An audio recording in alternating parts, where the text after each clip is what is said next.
যারা বাইরে আছে তাদের ক্ষেত্রে মানতে পারি, কোনো অসুবিধা হয় না, কিছুই মনে হয় না। হয়তো এমন কিছু বলে ফেললো গায়ে লাগার কথা, আমার কিছুই মনেই হলো না। কিন্তু সবচেয়ে বেশি অ্যাকসেপ্ট নিজেকে করতে পারি না, আর যারা আমার কাছে আছে। সেটা কি কারণ যে কনসেপশন বানিয়ে রেখেছি, নাকি তারা বড় হয়ে আছে? মানে আমার মাঝে মাঝে মনে হয় যে আমরা যেমন, আপনি আমাদের ঠিক সেইভাবেই অ্যাকসেপ্ট করে নিয়েছেন, কিন্তু আমরা নিজেদের অ্যাকসেপ্ট করতে পারি না। এটা তো সূত্র আপনিই বলে দিলেন, যেটাকে যত আমার বলবেন অ্যাকসেপ্ট করতে পারবেন না। আপনি নিজেকে অ্যাকসেপ্ট করতে পারেন না কারণ আপনি নিজেকে পুরো আমার মনে করেন। আপনি মনে করেন আপনার জীবনে আপনার বড় অধিকার আছে। সূত্রই এটা, যেটাকে আমার বলবেন সেটাকে অ্যাকসেপ্ট করতে পারবেন না, যদিও মনে হয় এটা কি অ্যাকসেপ্ট করেছি। আমি আপনাদেরকে ইয়টা আমার মনে করি না, আমার মনে করি না, তাই অ্যাকসেপ্ট করতে পারি। আমার ঘরে পার্শিয়ালি এসি চলে, ঠিক আছে, ফ্যান চলে। আমি একে যদি আমার করে নিয়ে যাই, এর কি হবে বেচারার? একে, এই যে দেখুন আমি একটু আগে বলছিলাম, একে আমি শিবিরের সময় ভিতরে নিয়ে আসি, বড় ভালোবেসে এখানে বলি বা থাকো, গায়ে হাত বলবো না কিন্তু দিন রাত্রি, তাহলে বেচারা নিয়ে পড়বে। যত আমার তত গেল, যত এর মতো তত ভালো। এসি এর জন্য মোটেই উপযুক্ত নয়, ড্রাই করে দেবে, মরে যাবে। এর জন্য হিউমিডিটি চাই। তো একে সোজা ভালোবেসে বলবে গচ্ছ গচ্ছ পরম স্থান, আম গাছের নিচে। যত জীবনে এটা থাকবে, জীবন তত হেলদি থাকবে। দেখুন, এই যে বলছে অ্যাকসেপ্ট করতে পারিনি, এবার সমস্যা হলো কি বলুন তো, আমরা ভিতরে আর বাহিরের করে ফেলেছি। দুটোই আছে, ভিতর বাহির, ভালো করে বুঝে নিন। আমি ভিতরের, আমার বাইরের। বাইরেটাকে বাইরের মতো রাখুন,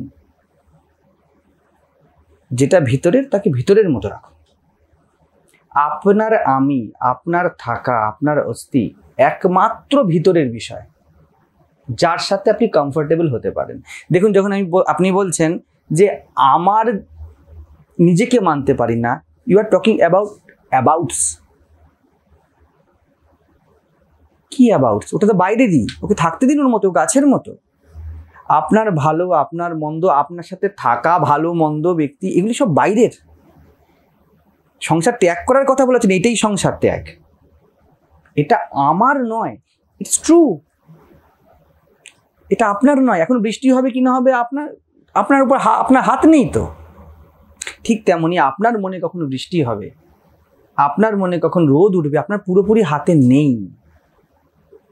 আপনি আপনার হাতে আছেন, আর আপনি আছেনই। অষ্টাবক্র বলে ছিনিয়ে তো দেখাও, এমন একটা ইভেন্ট বলে দেখাও যেখানে তুমি নেই, অথচ ইভেন্ট ঘটেছে। সব ঘটনা আপনার বাইরের, এটাই কেন্দ্রীয় বাইরের। আর আপনি যার সাথে ঘটে সে চির আপন। আপনি আপনার থাকা, যখন আপনারা একটু ধ্যানে বসেছিলেন, বলুন তো আপনাদের থাকার কি আপত্তি আছে? আপনাদের ধ্যানে আপত্তি করে দেখান, আপত্তি তুলুন। সব আপত্তি আপনার ছবি, আর এই ছবির নির্ধারণ আপনি করেন না। এই ছবির নির্ধারণ কোটি কোটি ছবি করে। এই পৃথিবীতে সবকিছু ইন্টারকানেক্টেড।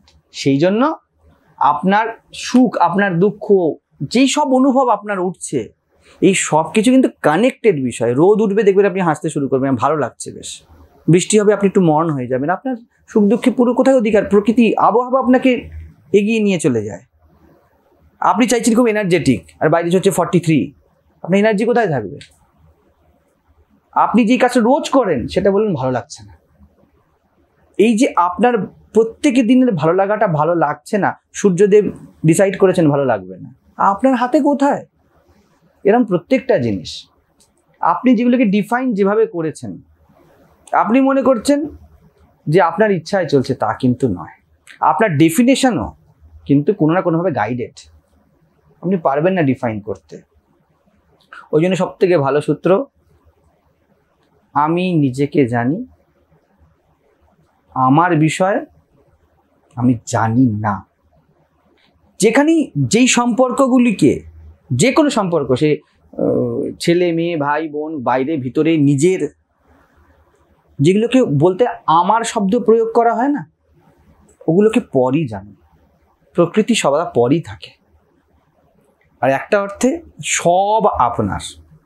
কোনটাকে? কাকো নিন্দু কাকো বন্ধু। আপনি সুখের প্রশংসা করেন, দুঃখে নিন্দা করেন, দুটোই তো আপনার।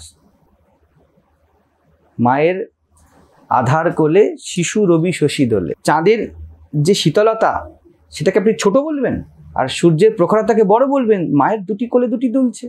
আপনার সুখ দুঃখ, আপনার মত, আপনার অমত, আপনার কিছু ভালো লাগা, কিছু মন্দ লাগা, আপনার সৌকল সদ্গুণ, আপনার সৌকল অসদ্গুণ, আপনার দুটো শিশুর মতো। এক অর্থে এটা আপনারই, যেহেতু আপনি মাঝখানে বসে আছেন, এটা আপনার আপন। আরেক অর্থে এটা চিরপর, এখানে দুটো আলাদাই হবে। চাঁদ আর সূর্য এক হবে না, বাঁশ গাছ অশ্বত্থ গাছ এক হবে না, মায়ের প্রত্যেকটা ছেলে একই হাইটের হবে না, চুলে একই রকমভাবে স্টাইল হবে না। আপনি কত ভেদের এদিক তার বিরোধ করতে থাকবেন। সেই জন্য বলা হয়, শ্রীরামকৃষ্ণদেব বললেন মাতৃভাব সাধনার শেষ কথা। এই অর্থে ইউ আর ইউনিভার্সাল মাদার, আপনি সব কিছুর জননী, আপনি জন্ম দিয়েছেন, আপনার থেকে সৃজন। এইভাবেই যখন অ্যাকসেপ্ট করা হয়, কি অ্যাকসেপ্ট করা হলো? সব বিবিধ, আমার বহু ছেলে, একোহম বহু শ্যাম, বহু হয়েছি আমি, তাই বিবিধতা আছে, কিন্তু আমারই, এই আমারটা আত্মা বা আমি কেন্দ্রিক দাঁড়িয়ে আছে। যেহেতু আমার, তাই আমি ভালোবাসি। তাহলে যে এত বিবিধতা, আমার কোনো পক্ষপাত নেই। মা শারদা বলে জগৎ তোমার, আপন করে নিতে শেখো। বুঝে যাচ্ছে বিষয়টা? তো এই যে বলছি যে বাড়ির লোক কে, দেখুন বাড়ি আর ভিতরে ওই যত কাছে বলবেন, অহংকারের যত কাছে যা থাকবে তত ছবি বানাবে। কনসেপ্ট বলছিলেন না, কনসেপচুয়াল, আপনারই ছবি দেখবেন, সব আপনার মুডের ছবি। আপনার যেমন মুড, আপনার ছেলেকে আপনার একই রকম মনে হয় না, কিন্তু কখনো খুব ভালো মনে হয়, কখনো খুব ইন্টেলিজেন্ট মনে হয়, কখনো মূর্খ মনে হয়, কখনো বদমাশ মনে হয়। ছেলে তোরাও কিছু, আপনি কীরকম আছেন তার উপর নির্ভর করছে ছেলে কেমন। তাহলে এই যে আপনার থেকে বেরোনোর মতামত, একেও বাইরেরই জানুন। কালকে যেই আমি খুব প্রেমপূর্ণ হয়ে যাব, বদমাস ছেলে কি বলে, বাবা তুই তো আমার, তুই কেন দুষ্টুমি করছিস? আবার আধ ঘন্টা বাদে হাজব্যান্ডের সাথে ঝামেলা হয়েছে, সোজা গিয়ে ওই একই কাজে থাপ্পড় কষিয়ে দিয়েছেন। তা কোনটা ঠিক আপনার? দুটোই প্রকৃতি দ্বারা প্রভাবিত, প্রকৃতি ক্রিয়মাণানি গুণৈহি কর্মাণি সর্বশঃ, অহংকার বিমূঢ়াত্মা, আমি করছি, কর্তা অহমিতি মন্যাৎ। আপনি শুধু মনে করবেন না যে আপনি মাত্র করছেন, আপনি একটা পার্ট অ্যান্ড পার্সেল, আপনার একটা ভূমিকা আছে, এইটুকু মাত্র। আপনিও করছেন, আপনি নিজেকে জগৎ ছাড়া ভাববেন না, আপনিও করছেন, কিন্তু আপনিই করছেন না, অনেক কিছু করছে। এটা হলো অকর্তা ভাব। এটাই হলো বড়লোকের ঘরে ঝিয়ের মতো থাকা। শ্রীরামকৃষ্ণদেব যেমন বলতেন, থাকো, এত কাজ ঝিয়ের। বাড়ির যে হেড গিন্নি, সে কটা কাজ করে? ঝি তো সব কাজ করছে, কিন্তু আমার নয় তো, আমার থেকে আলাদা। এটা বোঝানোর চেষ্টা হয়েছে। তো বাড়ি বা বাইরে আলাদা রাখবেন না, একই জিনিস, যা আপনি যা আমার, তা সব আলাদা। ঠিক আছে? প্রণাম মহারাজ। উনি যেমন বললেন যে বিরোধ হচ্ছে নিজের সাথে, বা সবকিছু তো সম্পূর্ণভাবে গ্রহণ করতে পারছি না। আর আমার ক্ষেত্রে কি হচ্ছে যে এখন আর কোনো কিছুতেই যেন মনে হচ্ছে যে সেই বাড়ির লোক হোক, হয়তো কখনো কিছু বলে দিলাম, কিন্তু মনে হচ্ছে না সেই মন থেকে হচ্ছে না। আগে আমার নিজের ভাইকে নিয়ে খুব চিন্তা হতো, এখন সে বিয়ে করতে চলেছে, তার চাকরি নিয়ে টানাটানি, এরকম একটা পরিস্থিতি। তবুও আমার খুব একটা যে মানে আগে যেরকম মনে হতো যে কি হবে, সেই ব্যাপারগুলো আর হচ্ছে না। কাউকে কিছু হয়তো বললেও বা শাসন করলে বা হয়তো আমার বিরুদ্ধে কিছু বললেও আর মন থেকে বলছি না, কিন্তু কোথায় যেন একটা মনে হচ্ছে যে ঠিক আছে হয়ে যাবে। যেমন আপনিও জানেন বা এখানেও জানেন যে আমার ফোনটা অ্যান্ড্রয়েড বিগত 1 মাস ধরে খারাপ হয়ে পড়ে রয়েছে, ফোন ছাড়া তো আমরা থাকতেই পারি না। কি অদ্ভুত ভাবে আমি হয়ে যাচ্ছে, একটা ফোন জাস্ট বাড়ির থেকে হেল্প নিয়েছি, যায় আর আসে, আর কিছু না। তো এরকম ভাবে সবকিছুতেই যেন এটা আমার অলসতা না তো কোথাও গিয়ে, যে আমি বিবেক চৌমুহনীতে পড়ছিলাম যে জ্ঞান হয়ে যায়, আর কিন্তু ওই মানে কি বলবো, ওই সত্য রজতম গুণ চলে আসলে আমার অনেক সময় অলসতা চলে আসে। আমরা সেটাকে হয়তো ভাবি আমার মধ্যে জ্ঞান চলে আসছে বলে এরকম হচ্ছে, বা সেটা হয়তো মানে কখনো কখনো আমি নিজে ভাবছিলাম যে আমার এত এরকম কেন মনে হচ্ছে। ঠিক আছে, যা হচ্ছে, কি চাই, ঠাকুরের কাছে কিছু চাওয়ার নেই বা কিছু পাওয়ার নেই, এরকম যেন কেমন একটা ওই সেই ঠাকুর বলেছিলেন না, কেমন আলুনি লাগে, সেরকম যেন হয়ে যাচ্ছে আস্তে আস্তে। মানে এটা আমি ভাবছি যে কি জানি সত্যি হচ্ছে নাকি কোথাও গিয়ে আমার অলসতা কাজ করছে না, তো এটাই মাঝে মাঝে মনে হচ্ছে। দেখুন, প্রজ্ঞার একটা সৌন্দর্য আছে, দুটো দুরকম ভাবে অস্বীকার হচ্ছে। বুঝুন, কনফ্লিক্ট বা দ্বন্দ্ব, বারবার বলেছি, এটাই সংসার, এছাড়া সংসার এক্সিস্ট করে না। আপনি conflict free, whether it's gross form or subtle form, যেভাবেই হোক সংসার এক্সিস্ট করে না, বা লাফড়া ঝামেলা এক্সিস্ট করে না। আর সংসার আর কি আছে? আশ্রমের মধ্যে সংসার হতে পারে, ঝামেলা জড়ালেই হলো। আমাদের এখানে মাইক এদিকে দেখবেন চোংটা মুখ করা আছে, ঠিক আছে? এবারে পাশের বাড়ির লোক সারাক্ষণ কাঁই কাঁই করছে যে হ্যাঁ সকালবেলায় হলেই আমাদের এই করে দেয়, তারাও মাঝে মাঝে একটু রিভেঞ্জ নেওয়ার জন্য রোববার দিন করে চালিয়ে দিচ্ছে। তো এও সংসার, তো কি করবেন আপনি? কোথায় যাবেন? হ্যাঁ, এতে কলকাতাতেও যা, দিয়ারাতেও তাই। তো আমি আজকে এদেরকে বললাম, দেখ আমরা কি এর ভিতরে জ্ঞান পুট করে দিতে এসেছি? এদেরকে বলেছি অনেক কাজের মধ্যে এরা এই জিনিসটাকে গুরুত্ব দেয়নি, ঠিক আছে? আসেনি লিস্টের মধ্যে, এনলিস্টের লিস্টে আসেনি এখন। অত 37তম কাজ হয়তো এটা, এখন হয়তো 32-এ আছে, এখন আসেনি, আসলে করে দেবে। তো আমি শুনছিলাম আজকে সকালে হাঁটতে গিয়ে যে গীতা চ্যান্টিং হচ্ছে, আমি ভাবছিলাম সত্যিই তো। দেখুন বিষয়টা বোঝবার চেষ্টা করুন। যে আমি ওকে ডেকে বললাম, আমাদের একটা ছেলেকে, যে আমরা কি ওদের জোর করে ব্রহ্মজ্ঞানী বানাতে চাইছি? তো আমাদেরকে গীতা শোনাতেই হবে এমন কোনো ম্যান্ডেট আছে? মুখটা ঘুরিয়ে দাও এদিকে চোঙের। আমরাও এক্সিস্ট করি, আমি গীতা বন্ধ করব না। আমিও প্রকৃতির একটি অংশ, আমারটাও থাকবে, কিন্তু তুমিও থাকো। তুমি সিনেমা দেখে খুশি, তাহলে তোমার কেন খুশি? তোমার আনন্দময়, তোমার আনন্দময় কোষে কেন আমি কাটি করি? তুমি থাকো তোমার মতো করে, কোনো প্রবলেম নেই। তো চোঙটা ঘুরিয়ে দাও, প্রবলেম কিছু নেই। তো সংসার কোথায় তৈরি হবে? আমি তো গীতা শোনাচ্ছি, তুমি অন্য কিছুতে না করো না, গীতাতেই তুমি না করো, ভাবে তোমার কি? ও শুনবে না তো? হ্যাঁ, বাহ, নমো নমো তস্মৈ শ্রী গুরবে নমঃ। তুমি ঠিক আছে, কোনো প্রবলেম নেই। এবং লিটারালি গুরবে নমঃ, কোনো ছোট করে না। একটা ব্যক্তি, বিজ্ঞান ভৈরব তন্ত্র বলে না, যখন সে মদও খাচ্ছে এবং তার অন্তঃকরণ চিত্ত শান্ত হচ্ছে, তা ভগবতীর স্বরূপ। কেন বিরোধ করার? এসেন্স নিতে হবে। কনফ্লিক্ট আমি তোমাকে শুনিয়েই ছাড়বো, আর ও বলে আমি তোমাকে রোববার দিন গান বাজিয়েই ছাড়বো, ঠিক আছে? এতে যাব না। ভাই চোঙের মুখটা ঘুরিয়ে দাও, তুমিও এক্সিস্ট করো, আমিও এক্সিস্ট করি, let we have coexistence, আমাদের থাকতে দাও, লিভ অ্যান্ড লেট লিভ। তো এই যে আপনি বলছেন বা কেউ বলছে যে এই যে অলসতা, জ্ঞানের একটা খুব সহজ লক্ষণ, সেটা হলো কনফ্লিক্ট থাকে না।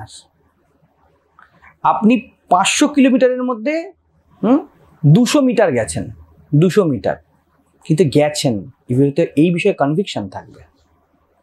আপনাদের প্রত্যেককেই বলছি, বুঝে নিন বিষয়টা। প্রজ্ঞার লক্ষণ এই নয় আপনি 500 কিলোমিটার পৌঁছিয়ে গেছেন, প্রজ্ঞার লক্ষণ এই আপনি খুব ভালো করে ফার্মলি জানেন আপনি 200 মিটার এগিয়েছেন। তার সাথে এটাও প্রজ্ঞার লক্ষণ এটাও নয় যে আপনি 200 মিটারের পরে বসে বসে ভাবছেন না এখনো 500 কিলোমিটার কতটা যেতে হবে, এটাও প্রজ্ঞার লক্ষণ নয়। আপনি বলবেন আমি হাঁটবো, আমি হাঁটতে রাজি। আমাদের একটা কোর্স আছে, জীবনের প্রতি নারাজ তোমার ধ্যান ভেঙেছে, আমি রাজি। 500 কেন, 5000 হোক আমি রাজি। বলুন কি ঝগড়া করবেন এই ব্যক্তির সাথে যে স্বীকার করছে আমি 200 মিটার মাত্র এগিয়েছি, আমি জীব হিসাবে এইটুকুনি করতে পেরেছি, আমি স্বীকার করছি। আমি কোনো ঘোষণাপত্র লিখছি না এই 200 নয় এটা 2000, আমি বলছি না এটা 200ই প্লাস। এই 200-র পরে যে 1 মিটার যে আমি হাঁটবো, আমি শান্ত হয়ে আনন্দে চলতে রাজি। আরে 5000 কিলোমিটার তোমাকে যেতে হবে, হাসতে হাসতে বলুন সো হোয়াট, আমি এগোতে রাজি। আমি না বসার কথা বলি, না দৌড়ের কথা বলি, আমি হাঁটতে রাজি। তো এই যে আপনি বলছেন, আপনার কনটেক্সট থেকে আমি সরে কথা বললাম, হয়তো মনে হবে যে প্রশ্নের উত্তরটা না। প্রশ্নের উত্তর এই, আপনি এগাচ্ছেন, এর প্রমাণ হবে আপনার ভিতরের রাজি ভাব এবং আপনার কনভিকশন। শুধু রাজি নয়, রাজি অনেক রকম, উপর থেকে মুখে রাজি বলে দেবার, ভিতর থেকে রাজি হওয়ার মধ্যে অনেক পার্থক্য থাকে।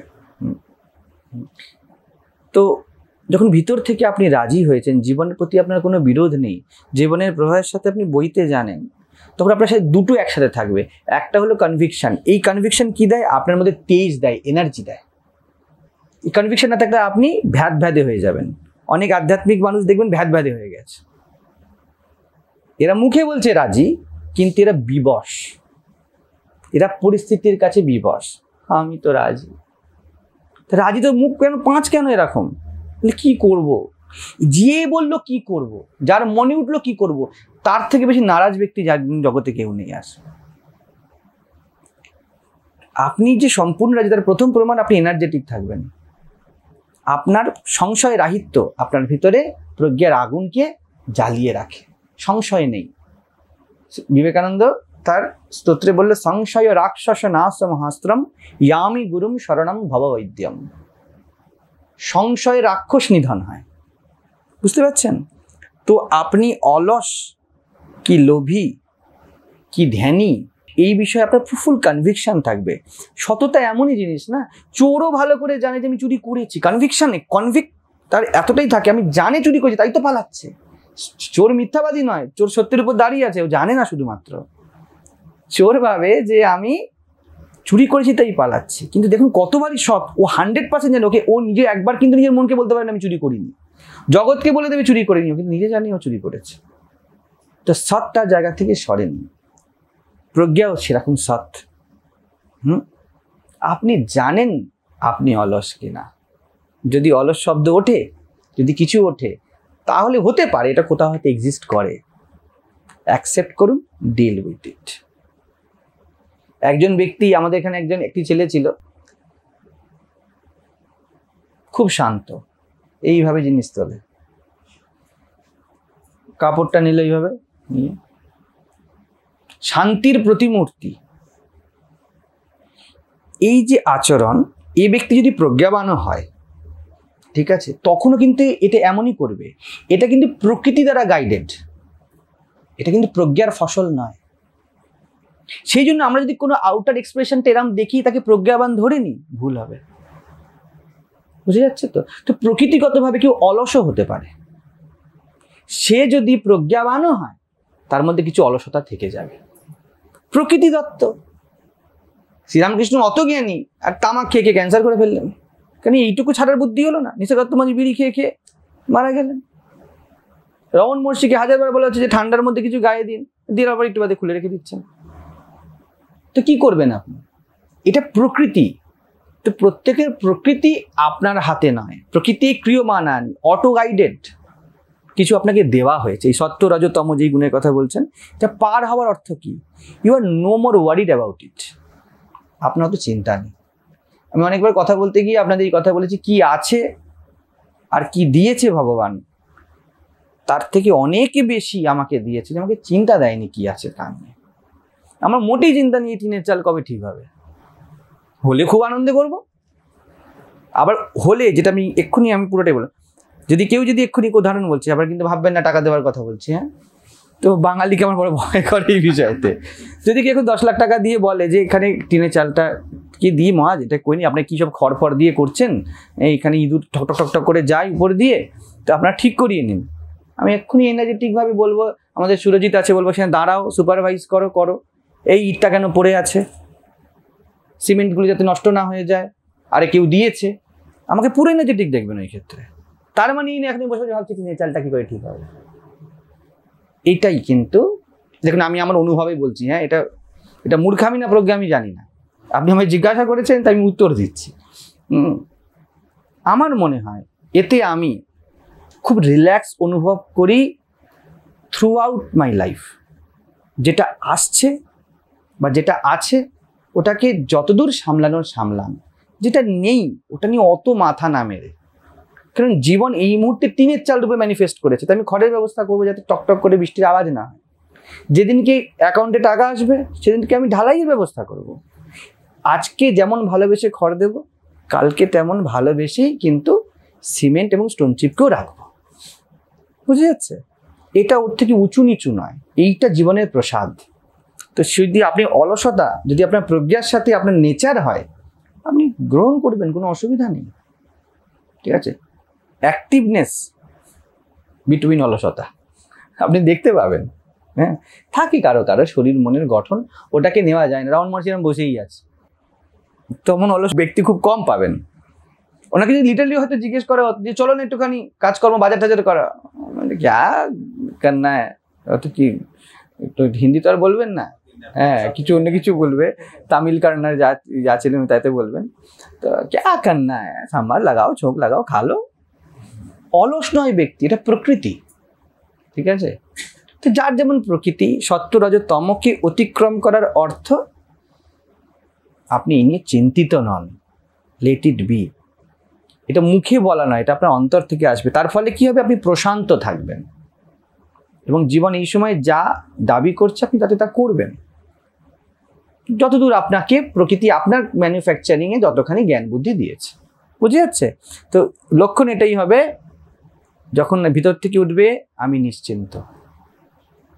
এটাই প্রজ্ঞায় বা 5000 কিলোমিটারে 200 মিটার এগানোর প্রমাণ। আমি নিশ্চিন্ত।